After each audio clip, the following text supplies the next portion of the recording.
finira certainement crucifié. Il l'avait décidé avant même son arrestation.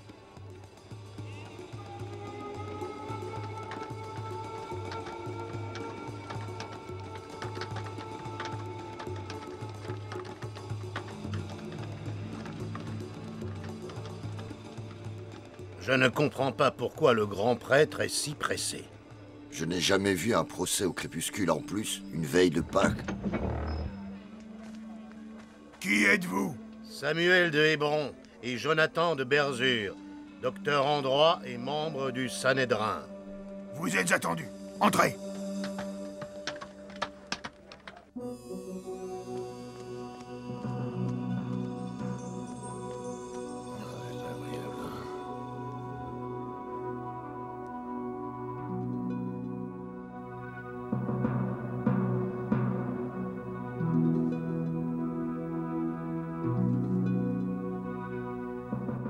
Faites entrer les témoins.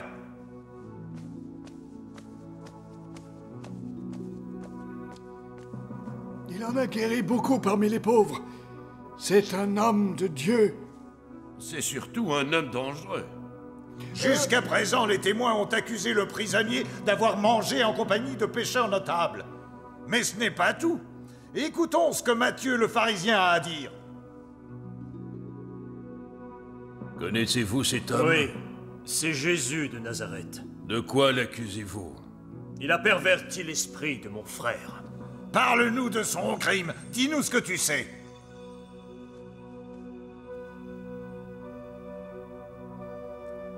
Mon frère, un jeune homme inexpérimenté, alla un jour le voir, lui ce rabbi, afin de savoir ce qu'il devait faire pour avoir la vie éternelle. Savez-vous ce qu'il lui a répondu? Abandonne ton père et ta mère. Donne ce que tu possèdes aux pauvres. Entendez-vous cela? Il lui a dit d'abandonner son père et sa mère. Pourtant, il est écrit, tu honoreras ton père et ta mère. Oui, c'est vrai, il a raison. C'est trop blanc. On abandonne pas son père et sa mère.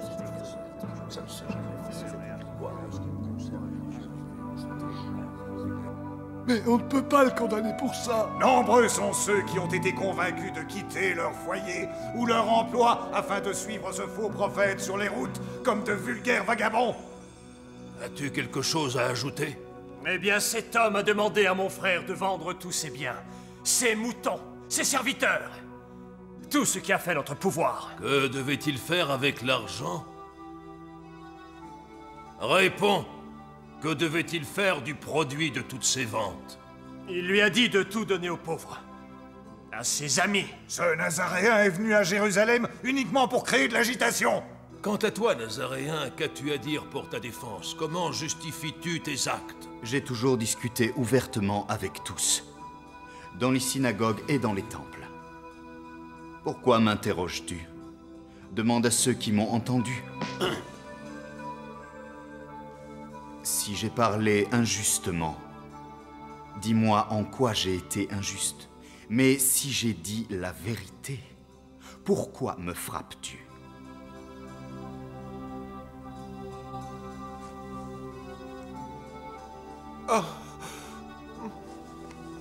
L'issue de ce procès était déjà connue avant même son commencement. Je sais, Joseph. Tout le monde le sait. Le Sanhédrin a peur de lui, peur qu'il ne dresse le peuple contre son autorité. Les faits me semblent clairs jusqu'à présent. Ce n'est pas suffisant pour condamner un homme juste, ce n'est pas suffisant. Des témoins l'ont vu ne respectant pas le sabbat sacré et défendant une femme adultère. Il laisse les foules l'acclamer comme s'il était un roi. Il évoque un nouveau royaume et énonce les règles d'une nouvelle loi.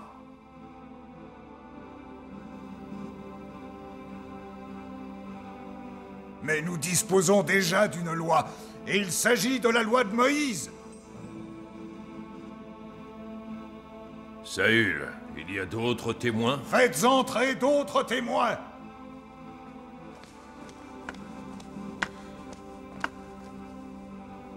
Les fils d'Israël que voici ont entendu l'accusé prononcer des paroles terribles contre le temple. Ils disent que c'est un blasphémateur.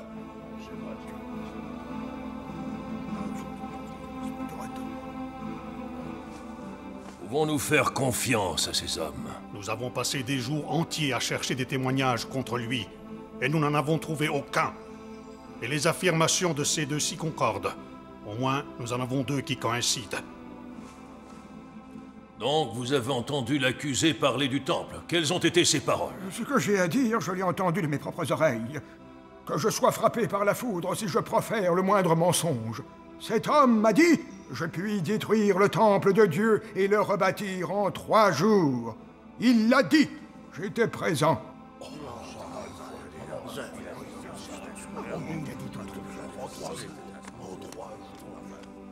C'est vrai, il a dit, je détruirai ce temple. Ensuite, il a dit, ce temple a été bâti par la main de l'homme.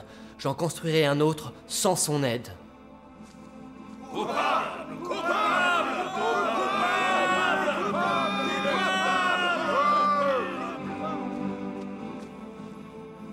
Nazaréen, n'as-tu rien à répondre aux accusations de ces hommes? Réponds, ou sinon, je t'adjure par le Dieu vivant de nous dire si tu es le Messie. Voilà ce que je veux savoir. Alors, es-tu le Messie, le Fils du Très-Haut, le Fils de Dieu? Tu l'as dit. Je le suis. C'est moi. Si je vous le dis, vous ne le croirez point. Et si maintenant je vous interroge à ce sujet, vous ne répondrez point. De plus, je vous le déclare, vous verrez désormais le Fils de l'homme assis à la droite du Tout-Puissant. Donc tu l'admets? Tu affirmes que tu es le Fils de Dieu? Tu l'as dit. C'est toi-même qui l'as dit. Je le suis.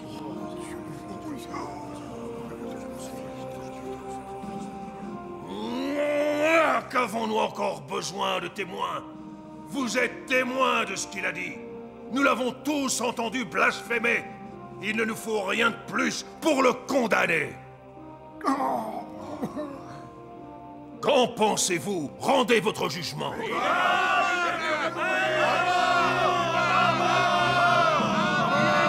Il mérite la peine de mort. Conduisez-le chez Pilate.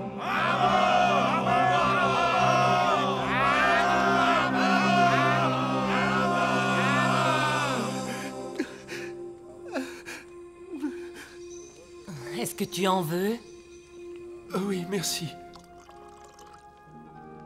As-tu vu l'homme qui m'accompagnait? Quel homme? Le disciple de Jésus? Il était là il y a un instant. Qu'est-ce qu'il a de si particulier, ce Nazaréen, pour nous tenir tous en éveil, maître et serviteur? Cet homme est un prophète, un homme juste, un homme qu'il craigne.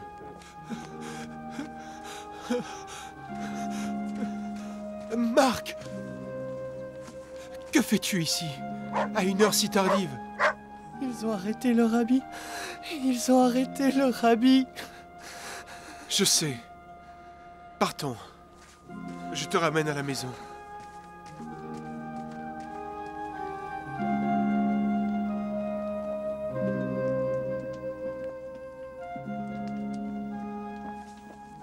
Nous sommes en danger. Nous allons tous être recherchés. Je l'ai renié. Tu comprends? J'ai eu peur. Que comptes-tu faire? Te laisser arrêter aussi? Je n'ai pas perdu espoir. Nous avons des amis, des membres du Sanhédrin qui nous respectent. Et puis, il y a une loi à suivre. Ils ne peuvent pas condamner un innocent. Je l'ai renié. Je n'arrive pas à y croire. Je l'ai renié.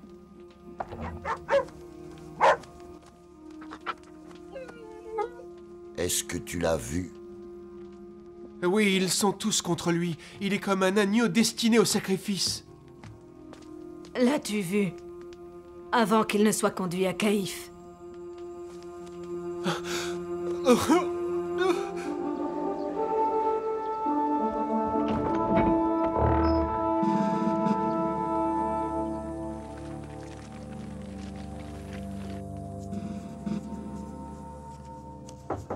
Entrez. Qu'y a-t-il? Caïphe demande à être reçu immédiatement pour une affaire de justice. À cette heure? Tout le Sanhédrin est avec lui.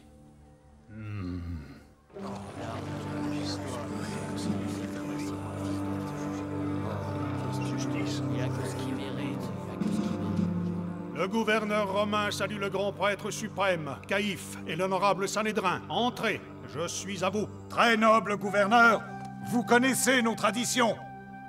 C'est la veille de la fête de Pâques. Il ne nous est pas permis de pénétrer dans la demeure d'un noble.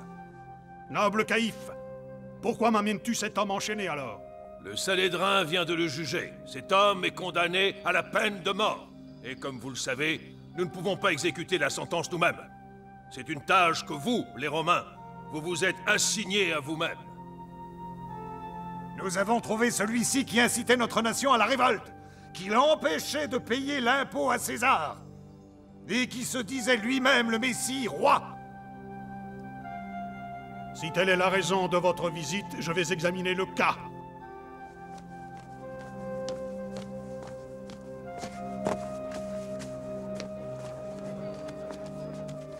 Nous attendrons ici ton jugement, noble gouverneur.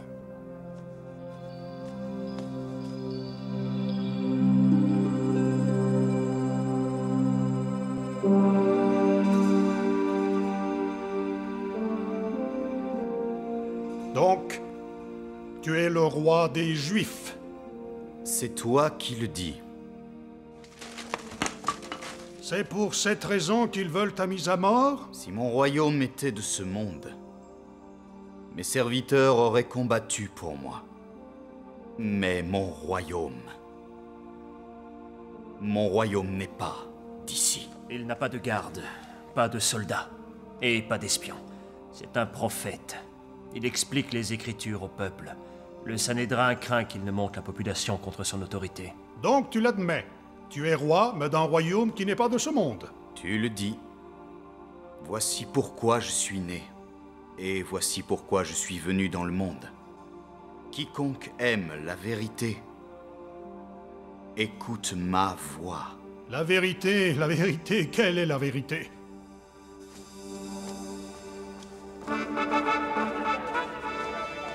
Eh bien, noble Caïphe, je ne trouve rien de coupable en cet homme. Est-ce là le geste d'amitié et de protection que Rome nous a promis? Comment pouvez-vous affirmer qu'il est innocent? Cela fait des années qu'il soulève le peuple en enseignant. De la Galilée à la Judée, il se déclare roi. Cet homme est-il un Galiléen? Oui, il vient de Nazareth. Alors Hérode est son roi. C'est vrai. Mais c'est ici, à Jérusalem, que la population l'a acclamé comme roi. Conduisez-le chez Hérode, qu'il le juge. Ça tombe bien, il est à Jérusalem. Escortez-le jusqu'à son roi. Mais pourquoi tant de réticences inutiles? Serait-il ami avec les Romains?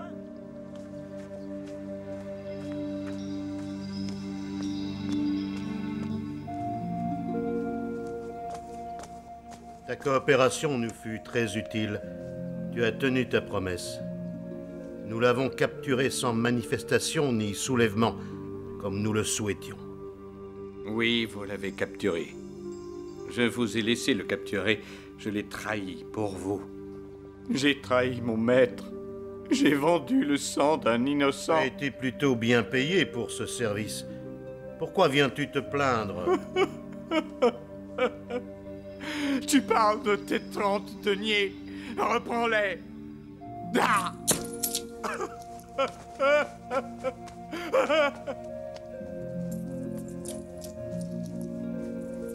Non. Cet argent servira pour acheter un champ. Le champ du potier, comme ça, nous aurons un cimetière pour les étrangers. Cet argent est entaché de sang. Nous ne pouvons pas le remettre dans le trésor du temple.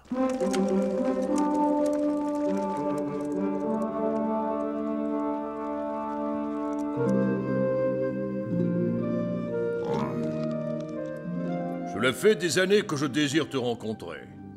Tu étais l'ami de Jean, n'est-ce pas? Pauvre homme. J'ai parlé avec lui. Ensuite, il a perdu sa tête. Les gens affirment que tu es un prophète. Tu as accompli de grandes choses. Je n'aime pas du tout ce vin. Peux-tu me rendre un petit service? Il paraît que tu es un expert en la matière. Change l'eau contenue dans ce pichet en vin. Oh, c'est toujours de l'eau. Il ne m'aime pas. Il veut que je meure de soif. Hérode, que veux-tu? Hérode, cet homme affirme qu'il est un roi. C'est un agitateur. En accord avec le Sanhédrin, il devrait être condamné à mort. Comme c'est un de vos sujets, nous l'avons amené devant vous. C'est Pilate qui en a donné l'ordre. Non, cet homme n'est qu'un imposteur. Que lui avez-vous fait? Il n'a pas l'air d'aller bien. Après tout, c'est un de mes sujets. Il doit être respecté. Comment ça, respecté? Mais enfin... Remédions à cela. Apportez-lui de beaux habits.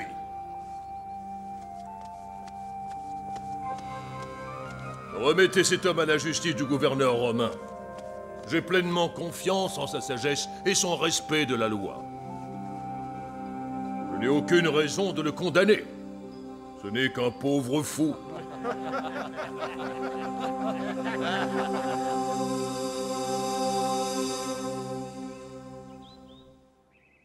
Je me demande qui ça peut être. Je le sais. C'est Judas l'Iscariote, un des disciples du Nazaréen. On dit que c'est lui qui a trahi le maître. Quelle façon de mourir.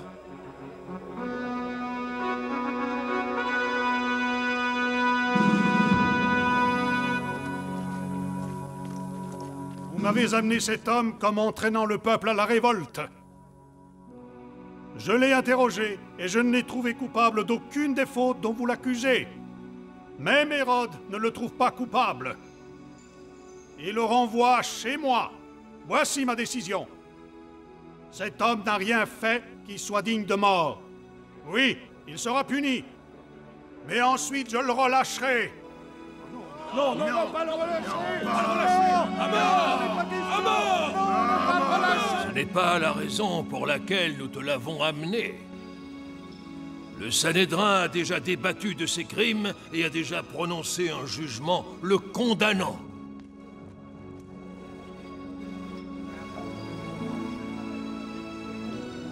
Les cœurs sont amers. Le peuple de Jérusalem aime Jésus. Tous ceux qui l'ont rencontré, de la Galilée à la Judée, tous aiment Jésus. Tous l'ont béni. Ils l'envient. Le peuple aime Jésus et le suit. Eux, le peuple ne les aime pas et n'est pas prêt à les suivre. Barabbas!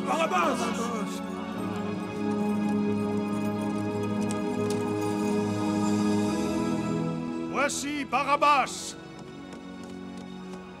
Il a pris part à une révolte et il a tué un homme. Vous connaissez bien cet homme. À l'occasion des fêtes de Pâques, il est de tradition de libérer un prisonnier. Vous savez cela. Je m'en remets à votre sens de la justice. Qui voulez-vous que je libère cette année, Barabbas ou Jésus le Messie? Barabbas!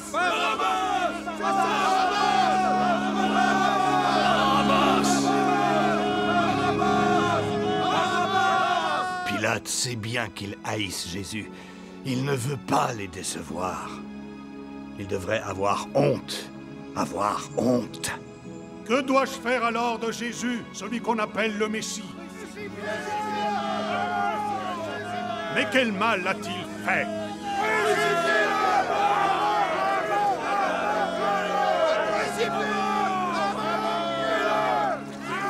Je ne suis pas responsable du sang de cet homme. Je m'en lave les mains. Je ne suis pas responsable. Je ne suis pas responsable.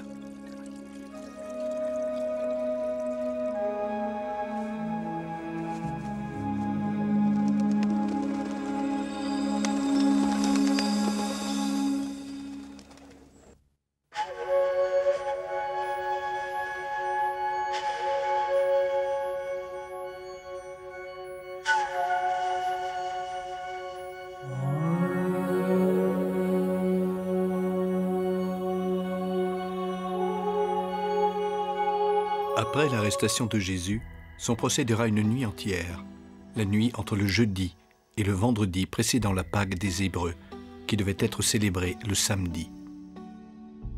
L'assemblée qui gouvernait le peuple hébreu et qui rendait la justice s'appelait le Sanhédrin, et le Sanhédrin avait condamné Jésus à mort. Cependant, depuis le début de la domination romaine en Palestine, bien qu'il possédait le droit de prononcer des peines capitales, le Sanhédrin ne pouvait pas exécuter ses sentences. Ce pouvoir incombait au préfet romain, qui pouvait également refuser une requête d'exécution capitale. C'est pour cette raison que la condamnation à mort prononcée à l'encontre de Jésus par le Sanhédrin devait être examinée par Ponce Pilate, le préfet romain de l'époque, conformément à la loi romaine. Ponce Pilate étudia le cas, mais ne trouva aucun crime justifiant la mise à mort de Jésus. Une des accusations portées par le Sanhédrin à l'encontre de Jésus est d'avoir conspiré contre le pouvoir politique de Rome en se faisant appeler roi. Jésus avait pourtant clairement expliqué que son royaume n'était pas de ce monde. Mais ceux qui avaient choisi de l'accuser préféraient ignorer cette précision. Pilate avait compris que Jésus lui avait été livré par jalousie du succès de ses enseignements auprès du peuple. Convaincu de l'innocence de Jésus et ne souhaitant pas s'impliquer dans ce qu'il considérait comme de futiles chamailleries entre Hébreux, il tenta de rejeter la responsabilité de la décision sur quelqu'un d'autre. Ce quelqu'un d'autre se trouva être Hérode Antipas, tétrarque ou gouverneur de Galilée. Jésus était originaire de Galilée, la région palestinienne se situant au nord de Jérusalem. Il était dès lors assujetti à la juridiction civile d'Hérode Antipas, qui résidait justement dans son palais de Jérusalem à cette époque. Pilate lui envoya donc Jésus. Mais Hérode Antipas non plus ne trouva pas Jésus coupable d'un crime capital, et après s'être moqué de lui, il le renvoya à Pilate. Le préfet romain ne voulait pas se prononcer concernant une sentence qu'il considérait comme injuste, mais en même temps, il ne souhaitait pas offenser le Sanhédrin. Il parvint à un compromis absurde basé sur une coutume qui consistait à libérer un prisonnier lors de festivités régionales. Pilate demanda à la foule « Qui voulez-vous que je relâche pour vous, Barabbas ou Jésus, celui qu'on appelle le Christ ?» Sous l'influence des prêtres et des membres du Sanhédrin, la foule répondit « Barabbas ». Elle demanda que Jésus soit crucifié et son vœu fut exaucé. Jésus, le Galiléen de Nazareth, fut donc crucifié, après un procès des plus injustes.